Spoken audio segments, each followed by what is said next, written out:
Hello everyone, welcome back to Digital Learning Department of Collegiate Education. I am Nandini, working as Assistant Professor of Commerce in the Department of Commerce at Government First Grade College for Women, Tumkuru. Dear student, in the previous video I have explained what is market and what are the important classification of market. And in this video, I would like to explain a aspect regarding what is the meaning and important features of perfect computation, which is coming under the second semester BCom in the subject of market behavior and cost analysis. Previous ವಿಡಿಯೋದಲ್ಲಿ ಈಗ already ನಾನು market ಅಂತ ಅಂದರೆ ಏನು ಹಾಗೆಯೇ ಮಾರ್ಕೆಟಲ್ಲಿ ಇರುವಂತಹ important classification ಯಾವುದು, that is the market structure ಯಾವುದು ಅನ್ನೋದನ್ನು ನಾನಲ್ಲಿ ಈ ಬ್ರೀಫ್ ಆಗಿ ಎಕ್ಸ್ಪ್ಲೈನ್ ಮಾಡಿದ್ದೆ.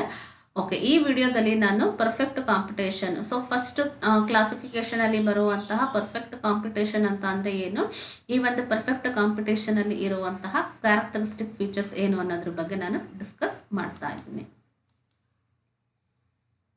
Okay, so before going to know what is perfect computation, let us remind once what is market. Perfect competition ಅಂದರೆ ಏನು ಅಂತ ತಿಳ್ಕೊಳ್ಳೋದಕ್ಕಿಂತ ಮೊದಲು ನಾವು ಮಾರ್ಕೆಟ್ ಅಂದರೆ ಏನು ಅಂತ ತಿಳ್ಕೊಳ್ಳೋಣ. ಇದನ್ನು ನಾನು ಆಲ್ರೆಡಿ ಪ್ರೀವಿಯಸ್ ವಿಡಿಯೋದಲ್ಲಿ ಹೇಳಿದ್ದೀನಿ. Market means it is a set of conditions where buyer and seller contact each other in order to conduct their transactions. Buyer ಮತ್ತು ಸೆಲ್ಲರು ಡೈರೆಕ್ಟ್ ಆಗಾದರೂ ಆಗಿರ್ಬೋದು ಅಥವಾ ಇಂಡೈರೆಕ್ಟ್ ಆಗಾದರೂ ಆಗಿರ್ಬೋದು ಮೀಟ್ ಮಾಡ್ತಾರೆ. ಸೊ ಯಾವ ಪರ್ಪಸ್ಗೋಸ್ಕರ ಅಂತ ಅಂದರೆ ಅವರ ಕಮಾಡಿಟಿನ ಅಥವಾ ಟ್ರಾನ್ಸಾಕ್ಷನ್ಸನ್ನ ಎಕ್ಸ್ಚೇಂಜ್ ಮಾಡ್ಕೊಳ್ಳೋದಕ್ಕೋಸ್ಕರ. ಹಾಗಾಗಿ ಮಾರ್ಕೆಟ್ ಅಂತ ಅಂದರೆ ಅಲ್ಲಿ ಇಂಪಾರ್ಟೆಂಟ್ ಆಗಿ 4 ಕಾಂಪೋನೆಂಟ್ಸ್ ಇರಲೇಬೇಕು: buyer, seller, commodity and price. ಆ 4 ಕಾಂಪೊನೆಂಟ್ ಇರುವಂತಹ ಒಂದು ಸೆಟ್ ಆಫ್ ಕಂಡೀಷನ್ಸ್ ಏನಿದೆಯೋ ಅದನ್ನು ನಾವು ಮಾರ್ಕೆಟ್ ಅಂತ ಕಳ್ತೀವಿ.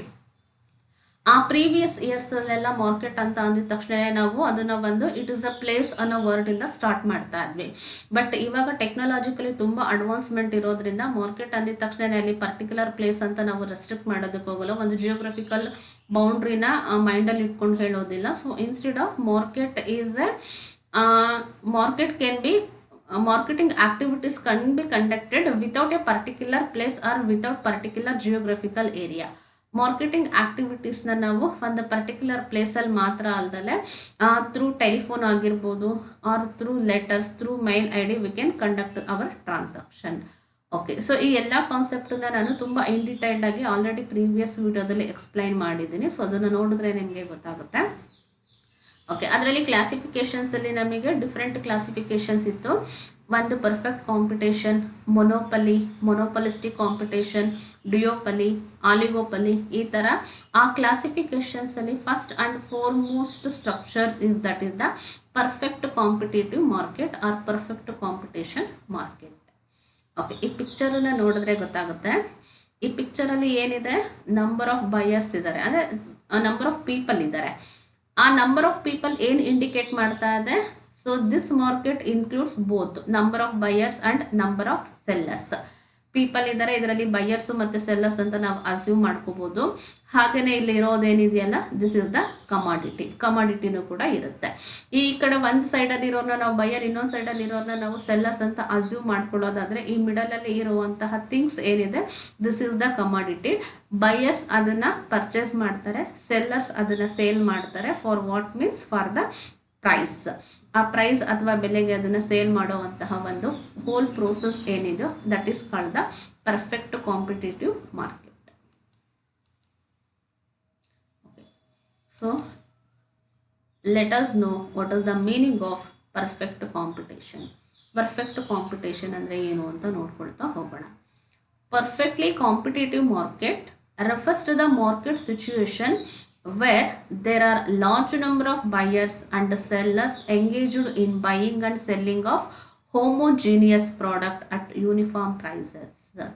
ನೋಡಿ, ಪರ್ಫೆಕ್ಟ್ ಕಾಂಪಿಟೇಟಿವ್ ಮಾರ್ಕೆಟ್ ಅಂತ ಕರಿಬೇಕು ಅಂತ ಅಂದರೆ ಯಾವ ರೀತಿ ಸಿಚುವೇಶನ್ಸ್ ಇದ್ದರೆ ಅದನ್ನು ನಾವು ಪರ್ಫೆಕ್ಟ್ ಕಾಂಪಿಟೇಟಿವ್ ಮಾರ್ಕೆಟ್ ಅಂತ ಕರಿತೀವಿ ಅಂತ ಅಂದರೆ there must be a large number of buyers and sellers. That means usually there is a in equal proportionate buyer and in equal proportionate sellers. Buyers ಕೂಡ ತುಂಬಾ ಲಾರ್ಜ್ ನಂಬರ್ ಅಲ್ಲಿ ಇರ್ತಾರೆ, ಹಾಗೇನೆ sellers ಕೂಡ ಲಾರ್ಜ್ ನಂಬರ್ ಅಲ್ಲಿ ಇರ್ತಾರೆ. And these are the people who are engaged in buying and selling of homogeneous product. Buyers ಮತ್ತೆ sellers ಏನಿರ್ತಾರೆ ಅಲ್ವಾ, ಯಾವುದರಲ್ಲಿ ಎಂಗೇಜ್ ಆಗಿರ್ತಾರೆ, they are actively engaged in the buying and selling of what homogeneous product. Main ಫೀಚರೇ perfect competition ಏನು ಅಂತ ಅಂದರೆ ಅದು ಹೋಮೋಜಿನಿಯಸ್ ಪ್ರಾಡಕ್ಟನ್ನು ಸೇಲ್ ಮಾಡುವಂಥ ಮಾರ್ಕೆಟ್ ಆಗಿರುತ್ತೆ. ಇಲ್ಲಿ ಡಿಫ್ರೆನ್ಸಿಯೇಷನ್ ಪ್ರಾಡಕ್ಟ್ ಆಗಿರೋದಿಲ್ಲ. At uniform prices. Uniform prices ಅಂತ ಅಂದರೆ ಎಷ್ಟು ಜನ ಸೆಲ್ಲರ್ಸ್ ಇರ್ತಾರೋ ಆ ಎಲ್ಲ ಸೆಲ್ಲರು ಕೂಡ ಆ ಒಂದು ಹೋಮೋಜಿನಿಯಸ್ ಪ್ರಾಡಕ್ಟನ್ನ ಸೇಮ್ ಪ್ರೈಸ್ಗೆ ಮಾರಬೇಕಾಗುತ್ತೆ. ಒಬ್ಬ ಸೆಲ್ಲರು ಒಂದು ಕಮಾಡಿಟಿನ 100 ರುಪಿಗೆ ಮಾರ್ತಾ ಇದ್ದಾನೆ ಅಂತ ಅಂದರೆ ಆ ಮಾರ್ಕೆಟಲ್ಲಿರುವಂತಹ ಎಲ್ಲ ಸೆಲ್ಲರು ಕೂಡ 100 ರುಪೀಸಿಗೆ ಮಾರ್ತಾ ಇರ್ತಾರೆ. ಒಬ್ಬರು ಜಾಸ್ತಿ ಅಥವಾ ಒಬ್ಬರು ಕಡಿಮೆ ಅಲ್ಲಿ ಮಾರೋದಕ್ಕೆ ಚಾನ್ಸಸ್ಸೇ ಇರೋದಿಲ್ಲ. ಈ ಥರ ನೇಚರ್ ಇರುವಂತಹ, ಈ ಥರ ಒಂದು ಸಿಚುವೇಶನ್ಸ್ ಇರುವಂತಹ ಮಾರ್ಕೆಟ್ ಏನಿದೆಯೋ ಅದನ್ನು ನಾವು perfect competition. Large number of buyers and seller, they are engaging in buying and selling of homogeneous product at uniform prices. ಕೆಲವೊಂದು ಮಾರ್ಕೆಟಲ್ಲಿ ಡಿಫ್ರೆನ್ಸಿಯೇಷನ್ ಪ್ರೈಸಸ್ ಇರುತ್ತೆ. ಒಬ್ಬೊಬ್ಬ ಸೆಲ್ಲರು ಒಂದೊಂದು ರೇಟಿಗೆ ಒಬ್ಬೊಬ್ಬ ಕಸ್ಟಮರಿಗೆ ಸೇಲ್ ಮಾಡ್ತಾ ಇರ್ತಾನೆ. ಬಟ್ ಇಲ್ಲಿ ಹಂಗಾಗೋದಿಲ್ಲ. ಎಲ್ಲ ಸೆಲ್ಲರ್ಸು ಕೂಡ ಸಿಂಗಲ್ ಪ್ರೈಸಸನ್ನು ಫಿಕ್ಸ್ ಮಾಡಿರ್ತಾರೆ. ನಾವು ಯಾವ ಒಬ್ಬ ಸೆಲ್ಲರಿಂದ ಪರ್ಚೇಸ್ ಮಾಡಿದ್ರು ಕೂಡ ನಮಗೆ ಯೂನಿಫಾರ್ಮ್ ಪ್ರೈಸಸಲ್ಲೇ ಆ ಕಮಾಡಿಟಿ ಸಿಗ್ತಾ ಹೋಗುತ್ತೆ. ಮತ್ತು ಅದು ಹೋಮೋಜಿನಿಯಸ್ ಪ್ರಾಡಕ್ಟ್ ಕೂಡ ಆಗಿರುತ್ತೆ. ಸೊ ಇದನ್ನು ನಾವು ಪರ್ಫೆಕ್ಟ್ ಕಾಂಪಿಟೇಷನ್ ಅಂತ ಹೇಳ್ತೀವಿ. ಓಕೆ, ಈ ಒಂದು ಪಿಕ್ಚರನ್ನು ನೋಡಿ. ಪರ್ಫೆಕ್ಟ್ ಕಾಂಪಿಟೇಷನ್ ಇಲ್ಲಿರೋದೆಲ್ಲ ಹೋಮೋಜಿನಿಯಸ್ ಪ್ರಾಡಕ್ಟ್. ಓಕೆ, ಹೋಮೋಜಿನಿಯಸ್ ಪ್ರಾಡಕ್ಟಿಗೆ ಬೆಸ್ಟ್ ಎಕ್ಸಾಂಪಲ್ ಅಂತ ಅಂದರೆ ಫಿಶ್ ಮಾರ್ಕೆಟ್. ಫಿಶ್ ಮಾರ್ಕೆಟ್ ಅಂತ ಅಂದರೆ ಅಲ್ಲಿ ಅದಕ್ಕೆ ಸಬ್ಸ್ಟಿಟ್ಯೂಟ್ ಅಂತ ಯೂಶಲಿ ಯಾವುದೂ ಇರೋದಿಲ್ಲ. ಆ ಫಿಶ್ ಮಾರ್ಕೆಟಲ್ಲಿ ಪ್ರತಿಯೊಬ್ಬ ಸೆಲ್ಲರು ಕೂಡ ಫಿಶ್ನೇ ಸೇಲ್ ಮಾಡ್ತಾ ಇರ್ತಾರೆ. ಅಥವಾ ಯಾವುದೋ ಒಂದು ವೆಜಿಟಬಲ್ ಮಾರ್ಕೆಟ್ ಹೋಗ್ತೀವಿ ಅಂತ ಅಂದ್ಕೊಳ್ಳಿ, ಅಲ್ಲಿ ಎಲ್ಲ ಪೀಪಲ್ಲು ಕೂಡ, ದಟ್ ಮೀನ್ಸ್ ಎಲ್ಲ ಸೆಲ್ಲರು ಕೂಡ ಅಲ್ಲಿ ಏನನ್ನು ಸೇಲ್ ಮಾಡ್ತಿರ್ತಾರೆ, ಪ್ಯೂರ್ಲಿ ವೆಜಿಟಬಲ್ಸ್ನ ಮಾತ್ರ ಸೇಲ್ ಮಾಡ್ತಾ ಇರ್ತಾರೆ. ಯಾವುದೋ ಒಂದು ಫ್ಲವರ್ ಮಾರ್ಕೆಟಿಗೆ ಹೋಗ್ತಾ ಇದ್ದೀವಿ ಅಂತ ಅಂದರೆ ಅಲ್ಲಿ ಬರೀ ಫ್ಲವರ್ಸನ್ನು ಮಾತ್ರ ಸೇಲ್ ಮಾಡ್ತಾ ಇರ್ತಾರೆ. ಹೀಗೆ ಬರೀ ಹೋಮೋಜಿನಿಯಸ್ ಪ್ರಾಡಕ್ಟನ್ನ ನೋಡಿ, ಇಲ್ಲೇನೋ ಮಾಡ್ತಾ ಇದ್ದಾರಲ್ಲ, ಇದೆಲ್ಲದೂ ಕೂಡ ಏನಾಗಿದೆ, ಹೋಮೋಜಿನಿಯಸ್ ಪ್ರಾಡಕ್ಟ್ ಆಗಿದೆ. ಇಲ್ಲಿ ಎಷ್ಟು ಜನ ಬೈಯರ್ಸ್ ಇರ್ತಾರೋ ಸೆಲ್ಲರ್ಸು ಕೂಡ ಆಲ್ಮೋಸ್ಟ್ ಈಕ್ವಲ್ ಪ್ರಪೋರ್ಷನೇಟಲ್ಲಿ ಇರ್ತಾರೆ. ಮತ್ತು ಇಲ್ಲಿ ಪ್ರೈಸಸ್ಸು ಕೂಡ ಏನಾಗಿರುತ್ತೆ, ಯಾವುದೇ ಕಾರಣಕ್ಕೂ ವೇರಿಯೇಷನ್ಸ್ ಇರೋದಿಲ್ಲ. ಒಬ್ಬ ಸೆಲ್ಲರ್ ಒಂದು ಪ್ರೈಸಿಗೆ, ಇನ್ನೊಬ್ಬ ಸೆಲ್ಲರ್ ಇನ್ನೊಂದು ಪ್ರೈಸಿಗೆ, ಅಥವಾ ಇನ್ನೊಬ್ಬ ಸೆಲ್ಲರ್ ಇನ್ನೊಂದು ಪ್ರೈಸಿಗೆ, ಆ ಥರ ಯಾವುದೇ ಡಿಫ್ರೆನ್ಸಿಯೇಷನ್ಸ್ ಅನ್ನೋದು ಇರೋದಿಲ್ಲ. ಎಲ್ಲ ಸೆಲ್ಲರ್ಸು ಕೂಡ ಒಂದೇ ಬೆಲೆನ ಫಿಕ್ಸ್ ಮಾಡಿರ್ತಾರೆ. ಆ ಒಂದೇ ರೇಟಿಗೆ ಬೈಯರ್ಸಲ್ಲಿ ಪ್ರಾಡಕ್ಟನ್ನು ಪರ್ಚೇಸ್ ಮಾಡ್ತಾರೆ. This situation will be considered as the perfect competition.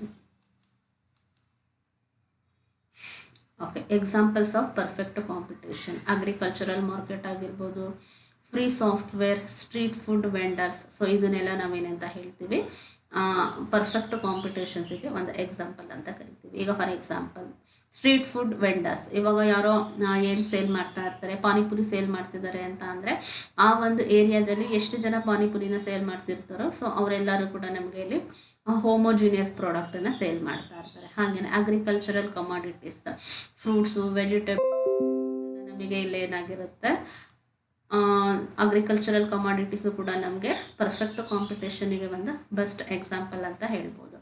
ಹಾಗೆಯೇ ಫ್ರೀ ಸಾಫ್ಟ್ವೇರ್ ಕಮಾಡಿಟೀಸ್ ಏನಿದೆ, ಆ ಫ್ರೀ ಸಾಫ್ಟ್ವೇರ್ ಕಮಾಡಿಟೀಸು ಕೂಡ ನಮಗೆ ಇಲ್ಲಿ ಪರ್ಫೆಕ್ಟ್ ಕಾಂಪಿಟೇಷನ್ಸಿಗೆ ಬರುವಂತಹ ಎಕ್ಸಾಂಪಲ್ ಆಗಿದೆ. This are the example for the perfect competition. Okay, next let us discuss the important concept, that is the features of perfect competition. Perfect competition ಅಂದರೆ ಏನು ಅಂತ ಮೀನಿಂಗ್ ಗೊತ್ತಾಯಿತು. The meaning it self is the features. ಆ ಮೀನಿಂಗಲ್ಲಿ ಇರುವಂತಹ ಎಲ್ಲ ಪಾಯಿಂಟನ್ನು ನಾವಿಲ್ಲಿ features ಆಗಿ convert ಮಾಡ್ಕೊಳ್ತಾ ಹೋಗ್ತೀವಿ. ಓಕೆ, ಸೊ ಹಾಗಾದರೆ ಒನ್ ಬೈ ಒನ್ ಡಿಸ್ಕಸ್ ಮಾಡ್ಕೊಳ್ತಾ ಹೋಗೋಣ ವಿಚ್ ಆರ್ ದ ಫೀಚರ್ಸ್ ಅಂತ. First one, existence of a very large number of buyers and sellers. This is the point which have already I told in the meaning. ಮೀನಿಂಗಲ್ಲಿ ಬರುವಂತಹ first point ಏನು, there are large number of buyers and sellers which are exist in this market. ಅಂದರೆ almost equal ಪ್ರಪೋರ್ಷನೇಟಲ್ಲಿ ಇರುತ್ತೆ. Buyers ಎಷ್ಟು ಜನ ಇರ್ತಾರೋ sellers ಕೂಡ ಅಷ್ಟೇ ಜನ ಇರ್ತಾರೆ. ಅಥವಾ ಬೈಯರ್ಸು ತುಂಬ ಇರ್ತಾರೆ, ಸೆಲ್ಲರ್ಸ್ ಕಡಿಮೆ ಇರ್ತಾರೆ, ಇಲ್ಲ ಸೆಲ್ಲರ್ಸ್ ಕಡಿಮೆ ಇರ್ತಾರೆ, ಬೈಯರ್ಸ್ ಜಾಸ್ತಿ ಇರ್ತಾರೆ. ಆ ಥರ ಸಿಚುವೇಶನ್ಸ್ ಇರೋದಿಲ್ಲ. ಆಲ್ಮೋಸ್ಟ್ ಈಕ್ವಲ್ ಪ್ರಪೋರ್ಷನೇಟಲ್ಲಿ ಲಾರ್ಜ್ ನಂಬರಲ್ಲಿ ಇರ್ತಾರೆ, ಕಡಿಮೆ ಇರೋದಿಲ್ಲ. ಯಾಕೆ ಅಂತಂದರೆ ಈಗ ಮೊನೋಪೊಲಿ ಅಂದಿದ ತಕ್ಷಣನೇ ಸಿಂಗಲ್ ಸೆಲ್ಲರ್ ಆಗ್ತಾನೆ. ಡಿಯೋಪಲಿ ಅಂದಿದ ತಕ್ಷಣನೇ ಜಸ್ಟ್ 2 ಸೆಲ್ಲರ್ಸ್ ಇರ್ತಾರೆ. ಆಲಿಗೋಪಲಿನಲ್ಲಿ ಫ್ಯೂ ಇರ್ತಾರೆ. ಅಲ್ಲೆಲ್ಲ ನಂಬರ್ ಆಫ್ ಸೆಲ್ಲರ್ಸ್ ಕಡಿಮೆ ಇರ್ತಾರೆ, ಬೈಯರ್ಸ್ ಜಾಸ್ತಿ ಇರ್ತಾರೆ. ಬಟ್ ಪರ್ಫೆಕ್ಟ್ ಕಾಂಪಿಟೇಷನ್ನಲ್ಲಿ ಬೈಯರ್ಸು ಜಾಸ್ತಿನೇ ಇರ್ತಾರೆ, ಹಾಗೆಯೇ ಸೆಲ್ಲರ್ಸು ಕೂಡ ಜಾಸ್ತಿನೇ ಇರ್ತಾರೆ. Okay, a perfectly competitive market will have large number of sellers and buyers. No one buyer can influence the price of commodity because the quantity purchased by him is small fraction of total commodity. Okay, ಇಲ್ಲಿ large ನಂಬರಲ್ಲಿ buyer seller ಇರ್ತಾರೆ ಅನ್ನೋದು ಒಂದು ನಮಗೆ clarify ಆಯಿತು.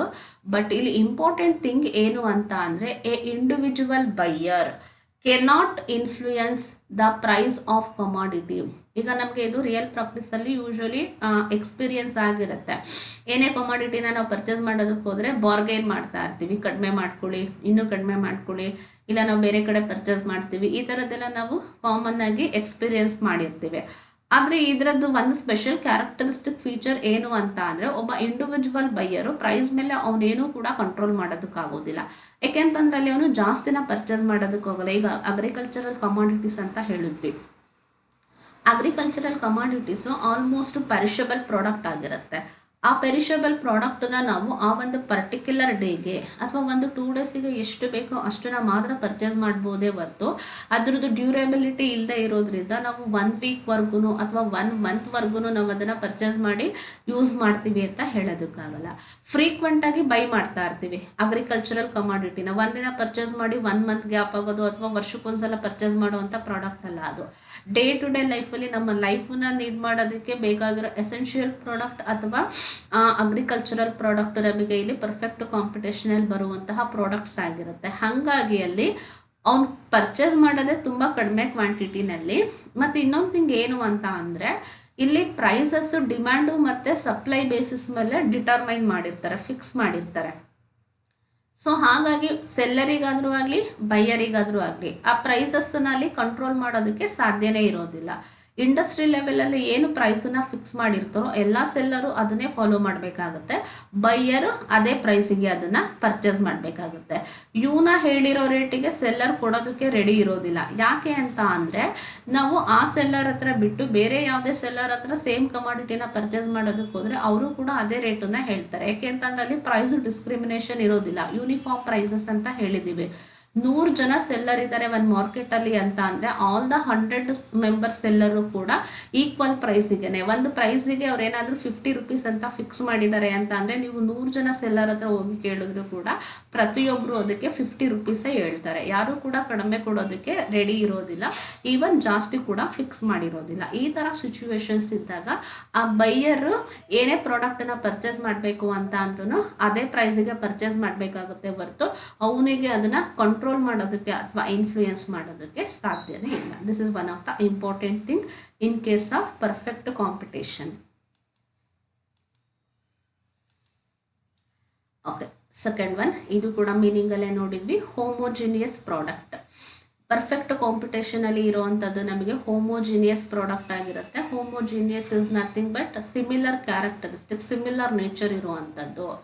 ಮತ್ತು ಇಲ್ಲೇನು ಅಂತ ಅಂದರೆ ಸಬ್ಸ್ಟಿಟ್ಯೂಟ್ಸ್ ಅವೈಲಬಿಲಿಟಿ ನಮಗೆ ತುಂಬಾ ಕಡಿಮೆ ಇರುತ್ತೆ. ಹಾಗಾಗಿ ಎಲ್ಲ ಬೈಯರು ಕೂಡ ಅದೇ ಪ್ರಾಡಕ್ಟನ್ನು ನಾವಿಲ್ಲಿ ಪರ್ಚೇಸ್ ಮಾಡಬೇಕಾಗುತ್ತೆ. Different firms constituting the industry produce homogeneous product. Industry ಮತ್ತು ಫರ್ಮಿಗೆ ಡಿಫ್ರೆನ್ಸ್ ಏನು ಅಂತ ನಾನು ಬಿಗಿನಿಂಗಲ್ಲೇ ಹೇಳಿದ್ದೆ. ಸಿಂಗಲ್ ಇದ್ದರೆ ಅದನ್ನು ಫರ್ಮ್ ಅಂತ ಕರಿತೀವಿ, ಸಿಂಗಲ್ ಆರ್ಗನೈಸೇಷನ್ ಇದ್ದರೆ ಫರ್ಮ್ ಅಂತ ಹೇಳ್ತೀವಿ. ಗ್ರೂಪ್ ಆಫ್ ಫರ್ಮ್ಸ್ ಅದನ್ನು ನಾವು ಇಂಡಸ್ಟ್ರಿ ಅಂತ ಹೇಳ್ತೀವಿ. ಈಗ ಒಂದು ಇದ್ರೆ ಫರ್ಮು, ಅದೇ 100 ಫರ್ಮು ಸೇರಿದ್ರೆ ಒಂದು ಇಂಡಸ್ಟ್ರಿ. ಈ ಹೋಲ್ ಇಂಡಸ್ಟ್ರಿ ಪ್ರೊಡ್ಯೂಸ್ ಮಾಡುವಂಥದ್ದು ಅಂದರೆ ಆ ಇಂಡಸ್ಟ್ರಿನಲ್ಲಿ ಇರುವಂತಹ ಎಲ್ಲ ಫರ್ಮುಗಳು ಮ್ಯಾನುಫ್ಯಾಕ್ಚರ್ ಮಾಡುವಂಥದ್ದು, ಪ್ರೊಡ್ಯೂಸ್ ಮಾಡುವಂಥದ್ದು ಏನಾಗಿರುತ್ತೆ, ಹೋಮೋಜಿನಿಯಸ್ ಪ್ರಾಡಕ್ಟ್ ಆಗಿರುತ್ತೆ. They are identical in character ಅಂದರೆ ಐಡೆಂಟಿಕಲ್ ಆಗಿರುತ್ತೆ. ಅದು ಹೆಟ್ರೋಜಿನಿಯಸ್ ಅಥವಾ ಡಿಫ್ರೆನ್ಶಿಯೇಟೆಡ್ ಪ್ರಾಡಕ್ಟ್ ಆಗಿರೋದಿಲ್ಲ. ಫಿಶ್ ಅಂತಂದರೆ ಪ್ಯೂರ್ಲಿ ಫಿಶೇ ಆಗಿರುತ್ತೆ. ಯಾವುದೋ ಒಂದು ವೆಜಿಟೇಬಲ್ ಅಂತ ಅಂದರೆ ಪ್ಯೂರ್ಲಿ ಅದು ಆ ವೆಜಿಟೇಬಲಿಗೆ ಸಂಬಂಧಪಟ್ಟಿರೋ ಮಾರ್ಕೆಟ್ ಆಗಿರುತ್ತೆ. ಯಾವುದೋ ಫ್ರೀ ಸಾಫ್ಟ್ವೇರ್ ಪ್ರಾಡಕ್ಟ್ ಅಂತಂದರೆ ಕಂಪ್ಲೀಟ್ ಅದೇ ಪ್ರಾಡಕ್ಟಲ್ಲಿ ಇರುತ್ತೆ. Next, free entry and exit of a firm. There are absolute freedom to firm to get in or get out of the industry. ನೋಡಿ, ಈ ಒಂದು ಇಂಪಾರ್ಟೆಂಟ್ ಥಿಂಗ್ ಏನು ಅಂತ ಅಂದರೆ, ಇಂಪಾರ್ಟೆಂಟ್ ಫೀಚರ್ ಏನು ಅಂತ ಅಂದರೆ, ಪರ್ಫೆಕ್ಟ್ ಕಾಂಪಿಟೇಷನ್ನಲ್ಲಿ ನಮಗೆ ಎಂಟ್ರಿ ಬ್ಯಾರಿಯರ್ಸ್ ಅಥವಾ ಎಕ್ಸಿಟ್ಟಿಗೆ ಯಾವುದಾದ್ರೂ ನಮಗೆ ರೆಸ್ಟ್ರಿಕ್ಷನ್ಸ್ ಅನ್ನೋದು ಇರುವುದಿಲ್ಲ. ಆ ಇಂಡಸ್ಟ್ರಿಗೆ ನಾವು ಯಾವಾಗ ಬೇಕಾದರೂ ಎಂಟರ್ ಆಗ್ಬೋದು, ನಮಗೆ ಬೇಡ ಅನಿಸಿದ್ರೆ ಯಾವಾಗ ಬೇಕಾದರೂ ನಾವು ಎಕ್ಸಿಟ್ ಆಗ್ಬೋದು. ಇಲ್ಲಿ ಯಾರ್ದು ಕೂಡ ರೆಸ್ಟ್ರಿಕ್ಷನ್ಸ್ ಇರೋದಿಲ್ಲ. ಯಾಕೆ ಅಂತಂದರೆ, ಇವಾಗ ಯಾವುದೋ ಒಂದು ತರಕಾರಿ ಮಾರ್ಕೆಟ್ ಇರುತ್ತೆ, ವೆಜಿಟೇಬಲ್ ಮಾರ್ಕೆಟಿಗೆ ನಾವು ಕೂಡ ಏನಾದರೂ ವೆಜಿಟೇಬಲ್ನ ಬೆಳೆದಿದ್ದೀವಿ ಅಂತ ಅಂದರೆ ಯಾರ್ದೋ ಪರ್ಮಿಷನ್ ತೊಗೊಂಡು ಹೋಗಿ ನಾವಲ್ಲಿ ಸೇಲ್ ಮಾಡಬೇಕು, ಅಥವಾ ನನಗೆ ಲಾಸ್ ಆಗ್ತಿದೆ ಹಾಗಾಗಿ ನಾನು ಅದನ್ನು ಆ ಮಾರ್ಕೆಟಿಂದ ಹೊರಗೆ ಬರಬೇಕು ಅಂತ ಅನ್ನೋದಕ್ಕೆ ಯಾರ್ದು ಕೂಡ ಅಲ್ಲಿ ಪರ್ಮಿಷನನ್ನು ಯೂಶ್ವಲಿ ತಗೊಳ್ಳೋ ನೆಸೆಸಿಟಿ ಇಲ್ಲ. ಯಾವಾಗ ಬೇಕಾದರೂ ನಾವು ಆ ಮಾರ್ಕೆಟಿಗೆ ಎಂಟರ್ ಆಗ್ಬೋದು, ಯಾವಾಗ ಬೇಕಾದರೂ ನಾವು ಆ ಮಾರ್ಕೆಟಿಂದ ವಿತ್ಡ್ರಾಯಲ್ ಕೂಡ ಮಾಡ್ಕೋಬೋದು. ಹಾಗಾಗಿ ಇಲ್ಲಿ ನಮಗೆ ಕಂಪ್ಲೀಟ್ ಫ್ರೀಡಮ್ ಇರುತ್ತೆ ಎಂಟ್ರಿ ಆಗೋದಕ್ಕೆ, ಗೆಟ್ ಇನ್, ಎಂಟ್ರಿ ಆಗೋದಕ್ಕೆ, ಗೆಟ್ ಔಟ್. ಬೇಡ ಅನಿಸಿದ್ರೆ ನಾವು ಆ ಇಂಡಸ್ಟ್ರಿಯಿಂದ ಹೊರಗೆ ಬರ್ಬೋದು. If the industry is making profit, new firms are attracted in to the industry. ಏನಾದರೂ ಆ ಒಂದು ಪರ್ಟಿಕ್ಯುಲರ್ ಕಮಾಡಿಟಿಗೆ ಸಂಬಂಧಪಟ್ಟಿರೋ ಇಂಡಸ್ಟ್ರಿನಲ್ಲಿ ಪ್ರಾಫಿಟ್ ತುಂಬ ಚೆನ್ನಾಗಿ ಬರ್ತಿದೆ ಅಂತ ಅಂದರೆ obviously new firms are attracted. ಯಾಕೆ ಅಂತ ಅಂದರೆ, ಬಿಸ್ನೆಸ್ ಅಂದಿದ ತಕ್ಷಣ ನಮ್ಮದು ಪ್ರಾಫಿಟ್ ಮೋಟೋ ಇರುತ್ತೆ. ತುಂಬ ಪ್ರಾಫಿಟನ್ನು ಅರ್ನ್ ಮಾಡೋ ಇಂಡಸ್ಟ್ರಿ ಕಡೆ ನ್ಯೂ ಫರ್ಮ್ಸ್ ಅಟ್ರಾಕ್ಟ್ ಆಗ್ತಿರುತ್ತೆ. ಹಾಗೆಯೇ firms will quit the industry if there are losses. ಒಂದ್ಸಲ ಎಂಟರ್ ಆಗಿರ್ತೀವಿ, ಪ್ರಾಫಿಟ್ ಬರ್ಬೋದು ಅಂತ ಬರ್ತಾ ಇರುತ್ತೆ. ಸಪೋಸ್ ಏನಾದರೂ ಲಾಸ್ ಇನ್ಕರ್ಡ್ ಆಗ್ತಿದೆ ಅಂತ ಅಂದರೆ ನಾವು ಅಲ್ಲೇ ಸ್ಟೇ ಆಗಬೇಕು ಅಂತ ಏನು ಅವಶ್ಯಕತೆ ಇಲ್ಲ. When we do not want, ನಮಗೆ ಯಾವಾಗ ಲಾಸ್ ಆಗ್ತಾ ಇದೆ, ಬೇಡ ಅನಿಸುತ್ತೋ ಆಟೋಮೆಟಿಕಲಿ ನಾವು ಇಂಡಸ್ಟ್ರಿಯಿಂದ ಎಕ್ಸಿಟ್ ಕೂಡ ಆಗ್ಬೋದು. ಹಾಗಾಗಿ ಪರ್ಫೆಕ್ಟ್ ಕಾಂಪಿಟೇಷನಲ್ಲಿ ಫ್ರೀ ಎಂಟ್ರಿ ಇರುತ್ತೆ, ಫ್ರೀ ಎಕ್ಸಿಟ್ ಇರುತ್ತೆ. ಪ್ರಾಫಿಟ್ ಇದ್ದಾಗ ಯೂಶುವಲ್ ಎಂಟರ್ ಆಗ್ತೀವಿ, ಅದೇ ಲಾಸ್ ಇನ್ಕರ್ಡ್ ಆಗ್ತಿದೆ ಅಂತ ನಮ್ಗೆ ಏನಾದರೂ ಅನ್ನಿಸ್ತಿದೆ ಅಂತ ಅಂದರೆ automatically we can quit the industry. Next, perfect knowledge of the market. The people who are actively engaged in the competitive market, that is the large number of buyers and sellers, they have complete knowledge regarding the market. ಈ ಒಂದು ಮಾರ್ಕೆಟಲ್ಲಿ ಇರುವಂತಹ ಎಲ್ಲ buyer ಮತ್ತು ಎಲ್ಲ sellers ಏನಿರ್ತಾರೆ ಅವರಿಗೆ market ಬಗ್ಗೆ ಕಂಪ್ಲೀಟ್ ನಾಲೆಡ್ಜ್ ಇರುತ್ತೆ. ಇಗ್ನೋರೆನ್ಸ್ ಅಂತ ಹೇಳ್ತೀವಿ ಅಥವಾ ಅವೇರ್ನೆಸ್ ಇಲ್ಲದೆ ಇರೋದು ಅಂತ ಹೇಳ್ತೀವಿ. ಆ ಥರ ಯಾವುದೇ ಸಿಚುವೇಶನ್ಸ್ ಇಲ್ಲಿ ಇರೋದಿಲ್ಲ. ಎಷ್ಟು ಕಮಾಡಿಟಿ ಸಪ್ಲೈ ಆಗ್ತಾ ಇದೆ, ಎಷ್ಟು ಪ್ರೈಸಿಗೆ ಅದನ್ನು ಸೇಲ್ ಮಾಡ್ತಾ ಇದ್ದಾರೆ, ಈ each and every informations regard the market will have by the all the sellers and all the buyers. Sellers cannot influence buyers and buyers cannot influence the sellers. ಯಾವಾಗ ನಮಗೆ market ಬಗ್ಗೆ ಅವೇರ್ನೆಸ್ ಇರೋದಿಲ್ಲ ಅಥವಾ market ignorance ಇರುತ್ತೆ, prices ಬಗ್ಗೆ ಆಗಿರ್ಬೋದು, commodity ಬಗ್ಗೆ ಆಗಿರ್ಬೋದು, ಆವಾಗ ಏನಾಗುತ್ತೆ, ಸೆಲ್ಲರ್ ಏನು ಮಾಡ್ತಾನೆ, ಬೈಯರ್ಸನ್ನ ಎಕ್ಸ್ಪ್ಲಾಯ್ಟ್ ಮಾಡೋದಕ್ಕೆ ನೋಡ್ತಾನೆ. ಇವನಿಗೆ ಮಾರ್ಕೆಟ್ ಬಗ್ಗೆ ಏನು ಗೊತ್ತಿಲ್ಲ, ಬೇರೆಯವ್ರು ಎಷ್ಟು ಪ್ರೈಸಿಗೆ ಸೇಲ್ ಮಾಡ್ತಿದ್ದಾರೆ, ಇವನಿಗೇನು ನಾಲೆಡ್ಜ್ ಇಲ್ಲ ಅಂತ ಅಂದ್ಕೊಂಡು ಅನ್ನೆಸೆಸರಿ ಜಾಸ್ತಿ ಪ್ರೈಸಸನ್ನು ಫಿಕ್ಸ್ ಮಾಡಿ ಅದನ್ನು ಎಕ್ಸ್ಪ್ಲಾಯ್ಟ್ ಮಾಡಿ ಅಡ್ವಾಂಟೇಜ್ ತೊಗೊಳೋದಕ್ಕೆ ನೋಡ್ಬೋದು. ಅಥವಾ ಸೆಲ್ಲರ್ಸಿಗೆ ಅದ್ರ ಬಗ್ಗೆ ಐಡಿಯಾ ಇಲ್ಲ ಅಂತ ಬೈಯರ್ಸು ಕೂಡ ಅಲ್ಲಿ ಯಾವುದೇ ಒಂದು ಅಡ್ವಾಂಟೇಜನ್ನು ತಗೊಳ್ಳುವಂತಹ ಸಿಚುವೇಶನ್ಸು ಇರೋದಿಲ್ಲ. ಸೆಲ್ಲರ್ಸು ಬೈಯರ್ಸ್ನ sellers cannot influence buyers. Sellers ಬೈಯರ್ಸ್ನ ಇನ್ಫ್ಲೂಯೆನ್ಸ್ ಮಾಡೋದಕ್ಕೆ ಸಾಧ್ಯ ಇಲ್ಲ. ಹಾಗೆಯೇ ಬೈಯರ್ಸು ಕೂಡ ಅಲ್ಲಿ ಸೆಲ್ಲರ್ಸನ್ನ ಇನ್ಫ್ಲೂಯೆನ್ಸ್ ಮಾಡೋದಕ್ಕೆ ಸಾಧ್ಯನೇ ಇಲ್ಲ. Because both the person have complete knowledge and perfect knowledge regarding the market, regarding the prices and as well as the commodities. Next, normal profit. As the market price is equal to the cost of production, the firm can earn only normal profit under perfect competition. Normal profit in those which are just sufficient to induce the firm to stay in business. Okay, ನಮಗೆ ಪ್ರಾಫಿಟಲ್ಲಿ ಎರಡು ಥರ concept ಬರುತ್ತೆ. ಒಂದು normal profit ಅಂತ ಹೇಳ್ತೀವಿ, ಇನ್ನೊಂದು super profit ಅಂತ ಹೇಳ್ತೀವಿ. ಸೂಪರ್ ಪ್ರಾಫಿಟ್ ಅಂತ ಅಂದರೆ it is more than the normal profit. That means when we earn more profit than the normal profit, that is called a super profit. But in case of perfectly competitive market, the people who are selling their profit, they can get only a normal profit, but they can't get high profit or the super profit. ಈ ಒಂದು ಮಾರ್ಕೆಟಲ್ಲಿ sale ಮಾಡುವಂತಹ ಪ್ರತಿಯೊಬ್ಬ ಸೆಲ್ಲರಿಗೂ ಕೂಡ ಸಿಗುವಂಥದ್ದು normal profit ಮಾತ್ರ ಆಗಿರುತ್ತೆ. Normal profit ಅಂತ ಅಂದರೆ this is the price which is equal to the cost of production. ಅಂದರೆ ಕಾಸ್ಟ್ ಆಫ್ ಪ್ರೊಡಕ್ಷನಿಗೆ ಈಕ್ವಲ್ ಇರುತ್ತೆ ಅಥವಾ ಸ್ವಲ್ಪ ಜಾಸ್ತಿ ಇರುತ್ತೆ. ಹಾಗಾಗಿ ಇಲ್ಲಿ ತುಂಬ ಹೈ ಪ್ರಾಫಿಟನ್ನು ಎಕ್ಸ್ಪೆಕ್ಟ್ ಮಾಡಿ ನಾವು ಮಾರ್ಕೆಟಿಗೆ ಎಂಟರ್ ಆಗೋದಕ್ಕೆ ಸಾಧ್ಯನೇ ಇಲ್ಲ. ಯಾಕೆ ಇಲ್ಲಿ ನಮಗೆ ನಾರ್ಮಲ್ ಪ್ರಾಫಿಟ್ ಬರುತ್ತೆ, ಹೈ ಪ್ರಾಫಿಟ್ ಯಾಕೆ ಬರಲ್ಲ, ಸೂಪರ್ ಪ್ರಾಫಿಟ್ ಯಾಕೆ ಬರಲ್ಲ? The reason is very simple. ಅಲ್ಲಿ ಈಕ್ವಲ್ ಪ್ರಪೋರ್ಷನೇಟಲ್ಲಿ ಸೆಲ್ಲರ್ಸ್ ಇರ್ತಾರೆ. ಎಲ್ಲರೂ ಕೂಡ ಸೇಲ್ ಮಾಡುವಂಥದ್ದು ಈಕ್ವಲ್ ಪ್ರಪೋರ್ಷನೇಟಲ್ಲಿ ಬೈಯರು ಮತ್ತು ಸೆಲ್ಲರ್ಸ್ ಇರುವಂಥ ಮಾರ್ಕೆಟ್ ಅದು. ಅಲ್ಲಿ ಸೇಲ್ ಮಾಡುವಂಥದ್ದು ಹೋಮೋಜಿನಿಯಸ್ ಪ್ರಾಡಕ್ಟ್ ಆಗಿರುತ್ತೆ ಮತ್ತು ಯೂನಿಫಾರ್ಮ್ ಪ್ರೈಸಸನ್ನು ಫಿಕ್ಸ್ ಮಾಡ್ತಾರೆ. ಅಲ್ಲಿ ಇಂಡಿವಿಜುವಲ್ ಸೆಲ್ಲರಿಗೆ ಅಥವಾ ಇಂಡಿವಿಜುವಲ್ ಬೈಯರಿಗೆ ಪ್ರೈಸಸ್ ಮೇಲೆ ಯಾವುದೇ ಕಂಟ್ರೋಲ್ ಅನ್ನೋದು ಇರೋದಿಲ್ಲ. ಪ್ರೈಸ್ ಹೇಗೆ ಫಿಕ್ಸ್ ಆಗುತ್ತೆ ಅಲ್ಲಿ ಇಂಡಸ್ಟ್ರಿ ಲೆವೆಲಲ್ಲಿ based on demand and supply ಮತ್ತು ಡಿಮ್ಯಾಂಡ್ ಬೇಸಿಸ್ ಮೇಲೆ ಇಂಡಸ್ಟ್ರಿ ಲೆವೆಲಲ್ಲಿ ಪ್ರೈಸನ್ನ ಫಿಕ್ಸ್ ಮಾಡಿರ್ತಾರೆ. ಮತ್ತು ಇನ್ನು ಇಂಪಾರ್ಟೆಂಟ್ ಥಿಂಗ್ ಏನು ಅಂತ ಅಂದರೆ ಪ್ರತಿಯೊಬ್ಬ ಸೆಲ್ಲರು ಅಥವಾ ಪ್ರತಿಯೊಂದು ಫರ್ಮು ಸಪ್ಲೈ ಮಾಡುವಂತಹ ಕ್ವಾಂಟಿಟಿ ತುಂಬ ಲೆಸ್ ಇರುತ್ತೆ ಟೋಟಲ್ ಕ್ವಾಂಟಿಟಿನಲ್ಲಿ. ಈಗ 100 ಜನ ಸೆಲ್ಲರ್ ಇದ್ದಾರೆ ಅಂತ ಅಂದರೆ ಒಬ್ಬೊಬ್ಬ ಸೆಲ್ಲರಿಂದ ಸಪ್ಲೈ ಆಗಿರುವಂತಹ ಕಮಾಡಿಟಿ ಕಡಿಮೆ ಪ್ರಪೋರ್ಷನೇಟಲ್ಲಿ ಇರುತ್ತೆ. ಅದೆಲ್ಲದೂ ಸೇರಿದ ಮೇಲೆ ಆಮೇಲೆ ನಮಗೆ ಅದು ಹ್ಯೂಜ್ ಕ್ವಾಂಟಿಟಿ ಸಪ್ಲೈ ಆಗಿರ್ಬೋದು, 100 ಜನ sellers supply. But single seller ಅಂತ ತಗೊಂಡಾಗ ಅವನ ಕಡೆಯಿಂದ ಸಪ್ಲೈ ಆಗಿರೋದು ಮಾರ್ಕೆಟಿಗೆ ಕಮಾಡಿಟಿ ಲೆಸ್ ಪ್ರಪೋರ್ಷನೇಟಲ್ಲಿ ಇರುತ್ತೆ. ಹಾಗಾಗಿ ಯೂನಿಫಾರ್ಮ್ ಪ್ರೈಸಸ್ಸೇ ಫಿಕ್ಸ್ ಮಾಡಬೇಕಾಗಿರುತ್ತೆ. ಯೂನಿಫಾರ್ಮ್ ಪ್ರೈಸಸ್ ಏನಿರುತ್ತೋ ಅದಕ್ಕೆ ಪರ್ಚೇಸ್ ಮಾಡೋದ್ರಿಂದ ಸೇಲ್ ಮಾಡೋದ್ರಿಂದ ಅಲ್ಲಿ ನಾವು ಜಸ್ಟ್ ನಾರ್ಮಲ್ ಪ್ರಾಫಿಟನ್ನು ಮಾತ್ರ ಎಕ್ಸ್ಪೆಕ್ಟ್ ಮಾಡ್ಬೋದು, ಹೈ ಪ್ರಾಫಿಟ್ಟು ಬರೋದಿಲ್ಲ.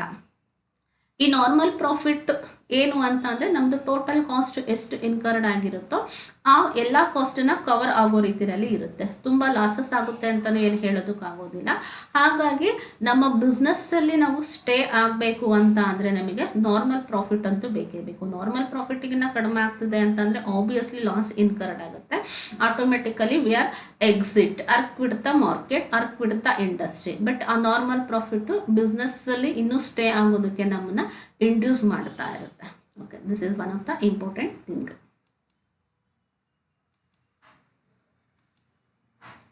Okay, perfect mobility of factors of production. The factors of production move from one place to another without any restriction. Okay, and one more important thing in perfect competitive market, that is perfect mobility of factors of production. Okay, ಇದಕ್ಕೆ ಒಂದು example ಹೇಳಿದ್ರೆ clear ಆಗಿ clarify ಆಗುತ್ತೆ. Agricultural ಕಮಾಡಿಟಿನ ನಾವು ಎಕ್ಸಾಂಪಲ್ಗೆ ತಗೊಳ್ಳೋದಾದ್ರೆ agricultural ಈಗ for example ನಮ್ದು ಯಾವುದೋ ಒಂದು ಅಗ್ರಿಕಲ್ಚರಲ್ ಲ್ಯಾಂಡ್ ಇರುತ್ತೆ ಅಂತ ಅನ್ಕೊಳ್ಳಿ. ಆ ಒಂದು ಅಗ್ರಿಕಲ್ಚರಲ್ ಲ್ಯಾಂಡಲ್ಲಿ ನಾವು ಫಸ್ಟ್ ಏನು ಮಾಡ್ತಾ ಇರ್ತೀವಿ, ಫ್ಲವರ್ಸನ್ನ ಬೆಳೀತಾ ಇರ್ತೀವಿ. ಆ ಫ್ಲವರ್ಸಿಗೆ ತುಂಬ ಡಿಮ್ಯಾಂಡ್ ಇರುತ್ತೆ ಅಂತ ಅನ್ಕೊಳ್ಳೋಣ. ಫಾರ್ ಎಕ್ಸಾಂಪಲ್ ರೋಸ್, ಜಾಸ್ಮಿನ್ ಯಾವುದಾದ್ರೂ ಒಂದು ಫ್ಲವರಿಗೆ ತುಂಬ ಡಿಮ್ಯಾಂಡ್ ಇರುತ್ತೆ. ಹಾಗಾಗಿ ನಮ್ಮ ಅಗ್ರಿಕಲ್ಚರಲ್ ಲ್ಯಾಂಡಲ್ಲಿ ನಾವು ಏನು ಮಾಡ್ತಾ ಇರ್ತೀವಿ, ಫ್ಲವರ್ಸನ್ನು ಬೆಳೀತಾ ಇರ್ತೀವಿ. ಆಫ್ಟರ್ ಫ್ಯೂ ಡೇಸ್ ಅದಕ್ಕೆ ಡಿಮ್ಯಾಂಡ್ ಕಡಿಮೆ ಆಗುತ್ತೆ. ಆ ಒಂದು ಫ್ಲವರಿಗೆ ಬೇರೆ ಇನ್ನೂ ಯಾವುದೋ ಒಂದು ವೆಜಿಟಬಲಿಗೆ ಅಲ್ಲಿ ಏನಾಗುತ್ತೆ, ಡಿಮ್ಯಾಂಡ್ ಜಾಸ್ತಿ ಕ್ರಿಯೇಟ್ ಆಗುತ್ತೆ ಅಂತ ಅನ್ಕೊಳ್ಳಿ. ಆ ಅಗ್ರಿಕಲ್ಚರಲ್ ಕಮಾಡಿಟಿನಲ್ಲಿ ನಮಗೆ ಬೇಸಿಕ್ ಫ್ಯಾಕ್ಟರ್ ಆಫ್ ಪ್ರೊಡಕ್ಷನ್ ಏನಾಗಿರುತ್ತೆ, ಲ್ಯಾಂಡ್ ಆಗಿರುತ್ತೆ, ಕ್ಯಾಪಿಟಲ್ ಬೇಕಾಗಿರುತ್ತೆ, ಲೇಬರ್ಸು, ಸಾಯಿಲ್ ಫರ್ಟಿಲಿಟಿ, ಇದೆಲ್ಲದೂ ಕೂಡ ನಮಗಲ್ಲಿ ಏನಾಗುತ್ತೆ ಫ್ಯಾಕ್ಟರ್ಸ್ ಆಫ್ ಪ್ರೊಡಕ್ಷನ್ಸ್ ಅಂತ ಕರಿತೀವಿ. ಒಂದು ಪ್ರಾಡಕ್ಟ್ಗೆ ಡಿಮ್ಯಾಂಡ್ ಕಡಿಮೆ ಆದಾಗ ಅದೇ ಫ್ಯಾಕ್ಟರ್ಸ್ ಆಫ್ ಪ್ರೊಡಕ್ಷನ್ಸನ್ನ ಯೂಸ್ ಮಾಡಿಕೊಂಡು ಯಾವುದಕ್ಕೆ ಡಿಮ್ಯಾಂಡ್ ಜಾಸ್ತಿ ಆಗುತ್ತೋ ಅಂಥ ಪ್ರಾಡಕ್ಟಿಗೆ ನಾವು ಶಿಫ್ಟ್ ಆಗ್ಬೋದು. ಈಗ ನಾನು ಬಿಗಿನಿಂಗಿಂದನೂ ಫ್ಲವರ್ಸ್ನೇ ಬೆಳೀತಾ ಇದ್ದೀನಿ. ಆ ಫ್ಲವರ್ಸಿಗೆ ಡಿಮ್ಯಾಂಡ್ ಜಾಸ್ತಿ ಆಗಲಿ ಕಡಿಮೆ ಆಗಲಿ ಮತ್ತೆ ನಾನು ಅದನ್ನೇ ಬೆಳಿಲೇಬೇಕು ಅಂತ ಏನಿಲ್ಲ. ಫ್ಲವರ್ಸ್ ಬೆಳೀತಿರುವಂತಹ ಲ್ಯಾಂಡಲ್ಲಿ ನಮಗೆ ಸಾಯಿಲ್ ಫರ್ಟಿಲಿಟಿ ಎಲ್ಲ ಚೆನ್ನಾಗಿದೆ ಅಂತ ಅಂದರೆ ನಮಗೆ ಎಲ್ಲ ರೀತಿ ಅನುಕೂಲವಾಗಿದೆ. ಸೊ ತುಂಬ ಫೇವರಬಲ್ ಕಂಡೀಷನ್ಸ್ ಇದೆ ಅಂತ ಅಂದಾಗ ಫ್ಲವರ್ಸನ್ನು ಬಿಟ್ಟು ನೆಕ್ಸ್ಟ್ ಯಾವುದಾದ್ರೂ ಒಂದು ಡಿಮ್ಯಾಂಡ್ ಇರುವಂತಹ ವೆಜಿಟಬಲ್ನ ಬೆಳೆಯೋದಕ್ಕೆ ಬೇಕಂದರೆ ನಾವು ಟ್ರೈ ಮಾಡ್ಬೋದು. ಈ ಥರ ಮೊಬಿಲಿಟಿ ಒಂದು ಫ್ಯಾಕ್ಟರ್ಸ್ ಆಫ್ ಪ್ರೊಡಕ್ಷನ್ಸನ್ನ ನಾವು ಒಂದೇ ಪ್ರಾಡಕ್ಟಿಗೆ ರೆಸ್ಟ್ರಿಕ್ಟ್ ಮಾಡ್ಕೋಬೇಕು ಅಂತ ಏನಿಲ್ಲ, ಅದನ್ನು ಬೇರೆ ಪ್ರಾಡಕ್ಟಿಗೂ ಕೂಡ ನಾವು ಅದನ್ನು ಮೂವ್ ಮಾಡ್ಬೋದು. ಸೊ ಈ ಥರ ಒಂದು ಸಿಚುವೇಶನ್ಸ್ ಎಲ್ಲಿರುತ್ತೆ ನಮಗೆ ಈ ಒಂದು ಪರ್ಫೆಕ್ಟ್ ಕಾಂಪಿಟೇಟಿವ್ ಮಾರ್ಕೆಟಲ್ಲಿ ಇರುತ್ತೆ. Next, existence of single and uniform price. The most important feature of perfect competition is existence of single and uniform prices. I have already explained this point. ಇದನ್ನು ನಾನು ತುಂಬ ಸಲ ಹೇಳಿದ್ದೀನಿ. ಇಲ್ಲಿ ನಮಗೆ ಡಿಫ್ರೆನ್ಸಿಯೇಷನ್ ಪ್ರೈಸಸ್ ಇರೋದಿಲ್ಲ. ಸೊ ನಾನು ಪ್ರಾಡಕ್ಟನ್ನು ಸಪ್ಲೈ ಮಾಡ್ತಾ ಇದ್ದೀನಿ, ನನಗೆ ಇಷ್ಟ ಬಂದಿರೋ ಪ್ರೈಸಿಗೆ ಸೇಲ್ ಮಾಡ್ತೀನಿ ಅಂತ ಸೆಲ್ಲರು ಕೂಡ ಹೇಳೋದಕ್ಕಾಗೋದಿಲ್ಲ. ಹಾಗೆಯೇ ಬೈಯರು ಕೂಡ ಅವನು ಎಷ್ಟೇ ಪ್ರೈಸ್ ಹೇಳಿದ್ರು ಅದನ್ನು ಕಡಿಮೆಗೆ ನಾನು ಪರ್ಚೇಸ್ ಮಾಡ್ತೀನಿ, ನಾನು ಬಾರ್ಗೈನ್ ಮಾಡ್ತೀನಿ ಅಂತ ಅವನು ಕೂಡ ಅಂದ್ಕೊಳ್ಳೋದಕ್ಕಾಗೋದಿಲ್ಲ. ಇಲ್ಲಿ ಇಂಡಸ್ಟ್ರಿ ಲೆವೆಲಲ್ಲಿ ಪ್ರೈಸು ಫಿಕ್ಸ್ ಆಗಿರುತ್ತೆ ಅಂತ ಹೇಳಿದೆ. ಡಿಮ್ಯಾಂಡು ಮತ್ತು ಸಪ್ಲೈ ಫೋರ್ಸ್ ಆ ಬೇಸಿಸ್ ಮೇಲೆ ಒಂದು ಸಿಂಗಲ್ ಪ್ರೈಸನ್ನು ಫಿಕ್ಸ್ ಮಾಡಿದ್ದಾರೆ ಅಂತ ಅಂದರೆ ಆ ಮಾರ್ಕೆಟಲ್ಲಿ 100 ಮೆಂಬರ್ಸ್ ಸೆಲ್ಲರ್ ಇದ್ರೂ ಕೂಡ ಅದೇ ಪ್ರೈಸಿಗೆ ಸೇಲ್ ಮಾಡಬೇಕು, 200 ಮೆಂಬರ್ಸ್ ಸೆಲ್ಲರ್ ಇದ್ರೂ ಕೂಡ ಅದೇ ಪ್ರೈಸಿಗೆ ಸೇಲ್ ಮಾಡಬೇಕಾಗುತ್ತೆ. ಯಾರೂ ಪ್ರೈಸಸ್ಸನ್ನು ಜಾಸ್ತಿ ಮಾಡೋ ಹಾಗಿಲ್ಲ, ಹಾಗೆಯೇ ಯಾರೂ ಪ್ರೈಸಸ್ಸನ್ನು ಯೂಶ್ವಲಿ ಕಡಿಮೆ ಕೂಡ ಮಾಡ್ಕೊಳ್ಳೋದಿಲ್ಲ. ಪ್ರೈಸಸ್ಸನ್ನು ಜಾಸ್ತಿ ಫಿಕ್ಸ್ ಮಾಡಿದ್ರೆ ಕಸ್ಟಮರ್ಸ್ ಯಾರು ಬರಲ್ಲ. ಬಿಕಾಸ್ ಬೇರೆ ಸೆಲ್ಲರ್ಸು ಸೇಮ್ ಹೋಮೋಜಿನಿಯಸ್ ಪ್ರಾಡಕ್ಟನ್ನು ಕಡಿಮೆ ಬೆಲೆಗೆ ಮಾರಬೇಕಾದ್ರೆ ಅವನ ಹತ್ರ ಹೋಗ್ತಾರೆ, ಈ ಸೆಲ್ಲರ್ಸನ್ನು ಬಿಡ್ತಾರೆ. ಅಥವಾ ಇವನೇನಾದರೂ ಕಡಿಮೆ ಪ್ರೈಸಸ್ಸನ್ನು ಫಿಕ್ಸ್ ಮಾಡಿದಾನೆ ಕಸ್ಟಮರ್ಸ್ನ ಅಟ್ರಾಕ್ಟ್ ಮಾಡೋದಕ್ಕೆ ಅಂತ ಅಂದರೆ ಇಂಡಸ್ಟ್ರಿನಲ್ಲಿ ಇರುವಂತಹ ಅದರ್ ಫಾರ್ಮ್ಸ್ ಏನು ಮಾಡುತ್ತೆ, ಸೊ ಅವ್ರು ಅದನ್ನು ಅಪೋಸ್ ಮಾಡ್ತಾರೆ. ಮತ್ತು ಆಬ್ವಿಯಸ್ಲಿ ಕಡಿಮೆ ಫಿಕ್ಸ್ ಮಾಡಿದ್ರೆ ಇವನಿಗೆ ಲಾಸ್ ಆಗೋ ಚಾನ್ಸಸ್ಸು ಕೂಡ ಇರುತ್ತೆ. ಹಾಗಾಗಿ ಈ ಎಲ್ಲ ಸಿಚುವೇಶನ್ಸ್ ಇರೋದ್ರಿಂದ ಅಲ್ಲಿ ಯಾವಾಗಲೂ ಕೂಡ ಒಂದು ಸಿಂಗಲ್ ಮತ್ತು ಯೂನಿಫಾರ್ಮ್ ಪ್ರೈಸಸ್ಸನ್ನು ಅಲ್ಲಿ ಫಿಕ್ಸ್ ಮಾಡಿರ್ತಾರೆ. Then all the participants are considered as price taker. ನಾವು 2 ವರ್ಡನ್ನ ಯೂಸ್ ಮಾಡ್ತಿರ್ತೀವಿ, price taker and price maker ಅಂತ. ಪ್ರೈಸ್ ಮೇಕರಿಗೆ ಬೆಸ್ಟ್ ಎಕ್ಸಾಂಪಲ್ ಅಂತ ಅಂದರೆ ಮೊನೋಪಲಿ ಮಾರ್ಕೆಟ್. ಮೊನೋಪಲಿನಲ್ಲಿ ಸಿಂಗಲ್ ಸೆಲ್ಲರ್ ಇರ್ತಾನೆ, ಒಂದೇ ಕಮಾಡಿಟಿ ಇರುತ್ತೆ, ಸಬ್ಸ್ಟಿಟ್ಯೂಟ್ ಪ್ರಾಡಕ್ಟ್ ಇರೋದಿಲ್ಲ, ಅವನಿಗೆ ಎಷ್ಟು ಬೇಕೋ ಅಷ್ಟೋ ಬಂದಿರೋ ರೀತಿಯಲ್ಲಿ ಪ್ರೈಸನ್ನ ಫಿಕ್ಸ್ ಮಾಡ್ತಾನೆ. ಅದನ್ನು ನಾವು ಏನಂತ ಕರಿತೀವಿ, ಪ್ರೈಸ್ ಮೇಕರ್ ಅಂತ ಕರಿತೀವಿ. ಬಟ್ ಇಲ್ಲಿ ಯಾವುದೇ ಒಬ್ಬ ಪಾರ್ಟಿಸಿಪೆಂಟ್, ಬೈಯರ್ ಆದರೂ ಆಗಿರ್ಬೋದು, ಸೆಲ್ಲರ್ ಆದರೂ ಆಗಿರ್ಬೋದು, ಅಲ್ಲಿ ಏನು ಮಾರ್ಕೆಟಲ್ಲಿ ಪ್ರಿವೈಲ್ ಆಗಿರುತ್ತೋ ಅದೇ ಪ್ರೈಸನ್ನ ತಗೋಬೇಕಾಗುತ್ತೆ, ಅದೇ ಪ್ರೈಸನ್ನ ಕೊಡಬೇಕಾಗುತ್ತೆ. That is both buyer and seller cannot influence the prices, they should accept the price prevailing in the market. ಆ ಮಾರ್ಕೆಟಲ್ಲಿ ಏನು ಪ್ರೈಸಸ್ಸು ಪ್ರಿವೈಲ್ ಆಗಿರುತ್ತೋ ಅದನ್ನೇ ಅವರು ಅಕ್ಸೆಪ್ಟ್ ಮಾಡ್ಕೋಬೇಕಾಗಿರುತ್ತೆ. ಅಲ್ಲಿ ಪ್ರೈಸ್ ಮೇಕರ್ಸ್ ಆಗೋದಕ್ಕೆ ಚಾನ್ಸೇ ಇಲ್ಲ. ಪ್ರೈಸ್ ಮೇಕರ್ ಅಂತಂದರೆ ನಮಗೆ ಇಷ್ಟ ಬಂದಿರೋ ಪ್ರೈಸನ್ನು ಫಿಕ್ಸ್ ಮಾಡೋದು ಅಥವಾ ನಮಗೆ ಇಷ್ಟ ಬಂದಿರೋ ಪ್ರೈಸನ್ನು ಕೊಡೋ ಅಂಥದ್ದು. ಬಟ್ ಇಲ್ಲೇನಾಗುತ್ತೆ ಅಂದರೆ ಟೇಕರ್ಸ್ ಅಂತ ಅಂದರೆ both the people, that is buyer and seller. ಇವನು ಅಲ್ಲಿ ಏನು ಇಂಡಸ್ಟ್ರಿ ಲೆವೆಲಲ್ಲಿ ಫಿಕ್ಸ್ ಆಗಿರುತ್ತೋ ಅದೇ ಪ್ರೈಸನ್ನ ಇವನು ತಗೋಬೇಕಾಗುತ್ತೆ. ಅವ್ರು ಫಿಕ್ಸ್ ಮಾಡಿರುವಂತಹ ಪ್ರೈಸ್ಗೆ ಬೈಯರ್ ಅದನ್ನು ಪರ್ಚೇಸ್ ಮಾಡಬೇಕಾಗುತ್ತೆ. So that is called the price taker. ಹಾಗಾಗಿ ಇಲ್ಲಿ ಯೂನಿಫಾರ್ಮ್ ಮತ್ತು ಸಿಂಗಲ್ ಪ್ರೈಸಸ್ ಅನ್ನೋದು ಇರುತ್ತೆ. Next, absence of transport cost. It is assumed that under perfect competition all the firms work so close to each other and hence no cost is incurred on transport, or there is a equal transport cost faced by all. Absence of transport cost ಏನು ಹಾಗಂದರೆ, ಇವಾಗ ನಾವು ಯಾವುದೇ ಒಂದು ಪ್ರಾಡಕ್ಟಿಗೆ ಪ್ರೈಸಸ್ಸನ್ನು fix ಮಾಡಬೇಕಾದ್ರೆ along with the cost of production we are going to add transport cost also. ಆ ಪ್ರಾಡಕ್ಟಿಗೆ ಪ್ರೈಸ್ ಫಿಕ್ಸ್ ಮಾಡಬೇಕಾದ್ರೆ ಎಷ್ಟು total cost of production incurred ಆಗಿದೆಯೋ ಆ ಟೋಟಲ್ ಕಾಸ್ಟ್ ಆಫ್ ಪ್ರೊಡಕ್ಷನ್ಸಿಗೆ ನಾವು ಟ್ರಾನ್ಸ್ಪೋರ್ಟ್ ಕಾಸ್ಟನ್ನು ಕೂಡ ಆ್ಯಡ್ ಮಾಡಿ ಆಮೇಲೆ ಟೋಟಲ್ ಕಾಸ್ಟ್ ಅಂತ ಕನ್ಸಿಡರ್ ಮಾಡಿ ಅದಕ್ಕೆ ಪ್ರಾಫಿಟ್ ಮಾರ್ಜಿನ್ ಆ್ಯಡ್ ಮಾಡಿ ಪ್ರೈಸಸ್ಸನ್ನು ಫಿಕ್ಸ್ ಮಾಡ್ತೀವಿ. ಬಟ್ ಇಲ್ಲಿ ಏನಾಗುತ್ತೆ ಅಂತ ಅಂದರೆ ಇಂಡಿವಿಜುವಲ್ ಮ್ಯಾನುಫ್ಯಾಕ್ಚರರ್ಗೆ ಅಥವಾ ಇಂಡಿವಿಜುವಲ್ ಸೆಲ್ಲರಿಗೆ ಪ್ರೈಸ್ ಮೇಲೆ ಯಾವುದೇ ಕಂಟ್ರೋಲ್ ಇರೋದಿಲ್ಲ. ಅವನು ಪ್ರೈಸ್ ಟೇಕರ್ ಮಾತ್ರ ಆಗಿರ್ತಾನೆ. ಮತ್ತು ಇನ್ನು ಏನು ಅಂತ ಅಂದರೆ ಈ ಒಂದು ಪರ್ಫೆಕ್ಟ್ ಕಾಂಪಿಟೇಷನಲ್ಲಿ ಎಲ್ಲರೂ ಕೂಡ ತುಂಬ ಕ್ಲೋಸ್ ಆಗಿ ವರ್ಕ್ ಮಾಡ್ತಾ ಇರ್ತಾರೆ. ಅಲ್ಲಿ ಟ್ರಾನ್ಸ್ಪೋರ್ಟ್ ಕಾಸ್ಟ್ ಇನ್ಕರ್ಡ್ ಆದರೂ ಕೂಡ ನಾವು ಅದನ್ನು ಇಲ್ಲಿ ಕನ್ಸಿಡರ್ ಮಾಡೋದಕ್ಕೆ ಬರೋದಿಲ್ಲ. ಈಗ ಈಗ ಯಾವುದೋ ಒಂದು ಅಗ್ರಿಕಲ್ಚರಲ್ ಕಮಾಡಿಟಿ ಮಾರ್ಕೆಟ್ ಅಂತ ಅಂದ್ಕೊಳ್ಳೋಣ. ಕೆಲವರು ಜಸ್ಟ್ 1 ಕಿಲೋಮೀಟರಿಂದ ತೊಗೊಂಡು ಬಂದು ಸಿಟಿನಲ್ಲಿ ಸೇಲ್ ಮಾಡ್ಬೋದು. ಇನ್ನು ಕೆಲವರು 30 ಕಿಲೋಮೀಟರ್ಸಿಂದ ಬಂದು ಅದೇ ಮಾರ್ಕೆಟಿಗೆ ಬಂದು ಅವರ ಕಮಾಡಿಟಿನ ಸೇಲ್ ಮಾಡ್ಬೋದು. ಅಲ್ಲಿ ಟ್ರಾನ್ಸ್ಪೋರ್ಟೇಷನ್ ಕಾಸ್ಟ್ ಏನಾಗುತ್ತೆ, ಜಸ್ಟ್ 1 ಕಿಲೋಮೀಟರ್ ದೂರದಿಂದ ಬಂದಿರೋನಿಗೆ ಟ್ರಾನ್ಸ್ಪೋರ್ಟೇಷನ್ ಕಾಸ್ಟ್ ಕಡಿಮೆ ಇರುತ್ತೆ. ಸೇಮ್ 30 ಅಥವಾ ಒಂದು 50 ಕಿಲೋಮೀಟರ್ಸಿಂದ ಯಾರಾದರೂ ಒಬ್ಬ ಬಂದು ಅದೇ ಮಾರ್ಕೆಟಲ್ಲಿ ಸೇಲ್ ಮಾಡ್ತಿದ್ದಾನೆ ಅಂತ ಅಂದಾಗ ಅವನಿಗೆ ಟ್ರಾನ್ಸ್ಪೋರ್ಟೇಷನ್ ಕಾಸ್ಟ್ ಜಾಸ್ತಿ ಇರುತ್ತೆ. ನಾನು ಅಷ್ಟು ದೂರದಿಂದ ಬಂದಿದ್ದೀನಿ, ನನಗೆ ಜಾಸ್ತಿ ಟ್ರಾನ್ಸ್ಪೋರ್ಟೇಷನ್ ವೆಹಿಕಲ್ ಚಾರ್ಜಸ್ ಆಗಿದೆ, ಹಾಗಾಗಿ ನಾನು ಜಾಸ್ತಿ ಪ್ರೈಸಿಗೆ ಫಿಕ್ಸ್ ಮಾಡ್ತೀನಿ ಅಂತ ಹೇಳೋದಕ್ಕೆ ಚಾನ್ಸೇ ಇಲ್ಲ. ನೀನು 50 ಕಿಲೋಮೀಟರ್ ದೂರದಿಂದ ಬಂದ್ರೂ ನೀನು ಸೇಮ್ ರೇಟಿಗೆ ಸೇಲ್ ಮಾಡಬೇಕು. ನೀನು ಜಸ್ಟ್ 1 ಕಿಲೋಮೀಟರಿಂದ ಬಂದಿದ್ರು ಕೂಡ ನಾವು ಸೇಮ್ ಪ್ರೈಸಿಗೆ ಅಲ್ಲಿ ಸೇಲ್ ಮಾಡಬೇಕಾಗುತ್ತೆ. ಅಲ್ಲಿ ನಾವು ಇಂಡಸ್ಟ್ರಿ ಲೆವೆಲಲ್ಲಿ ಫಿಕ್ಸ್ ಆಗಿರೋ ರೇಟಿಗೆ ಸೇಲ್ ಮಾಡ್ಬೋದೇ ಹೊರತು ನಮ್ಮ ಟ್ರಾನ್ಸ್ಪೋರ್ಟೇಷನ್ ಕಾಸ್ಟ್ ಎಷ್ಟು ಅರೈಸ್ ಆಗಿದ್ರು ಕೂಡ ನಾವು ಅದನ್ನು ಪ್ರೈಸ್ ಫಿಕ್ಸ್ ಮಾಡಬೇಕಾದ್ರೆ ಕನ್ಸಿಡರ್ ಮಾಡೋದಕ್ಕೆ ಬರೋದಿಲ್ಲ.